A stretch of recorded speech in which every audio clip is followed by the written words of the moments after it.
ಸಮಾಜದಲ್ಲಿರುವ ಎಲ್ಲ ಭಾಷೆಗಳು ಇಂದು ದ್ವೇಷದ ಕಡೆ ಹೋಗುತ್ತಿವೆ. ಎಲ್ಲ ಭಾಷೆಗಳು ದ್ವೇಷದಲ್ಲಿ ಸಂಗಮವಾಗುತ್ತಿವೆ.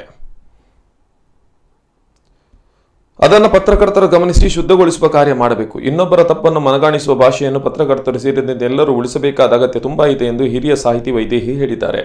ಉಡುಪಿ ಜಿಲ್ಲಾ ಕಾರ್ಯನಿರತ ಪತ್ರಕರ್ತರ ಸಂಘದ ರಜತ ಮಹೋತ್ಸವ ಸಮಿತಿ ಆಶ್ರಯದಲ್ಲಿ ರಜತ ಮಹೋತ್ಸವದ ಪ್ರಯುಕ್ತ ಉಡುಪಿ ಗಾಂಧಿ ಆಸ್ಪತ್ರೆ ಹಾಗೂ ಉಡುಪಿ ಪತ್ರಿಕಾ ಭವನ ಸಮಿತಿಯ ಸಹಯೋಗದೊಂದಿಗೆ ಉಡುಪಿ ಪತ್ರಿಕಾ ಭವನದಲ್ಲಿ ಬುಧವಾರ ಆಯೋಜಿಸಲಾದ ಸಂಘದ ಸ್ಥಾಪನಾ ದಿನಾಚರಣೆಯನ್ನು ಉದ್ಘಾಟಿಸಿ ಅವರು ಮಾತನಾಡುತ್ತಿದ್ದರು.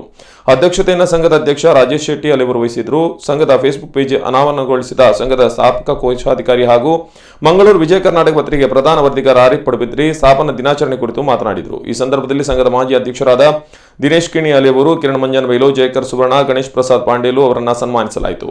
Indian federation of working journalist ರಾಷ್ಟ್ರೀಯ ಸಮಿತಿಯ ಸದಸ್ಯ ಅರುಣ್ ಕುಮಾರ್ ಶಿರೂರು, ಕರ್ನಾಟಕ ಕಾರ್ಯನಿರತ ಪತ್ರಕರ್ತರ ಸಂಘದ ರಾಜ್ಯ ಸಮಿತಿ ಸದಸ್ಯ ಕಿರಣ್ ಮಂಜನ್ ಬೈಲು, ಪತ್ರಿಕಾ ಭವನ ಸಮಿತಿಯ ಸಂಚಾಲಕ ಅಜಿತ್ ಹಾರಾಡಿ ಉಪಸ್ಥಿತರಿದ್ದರು.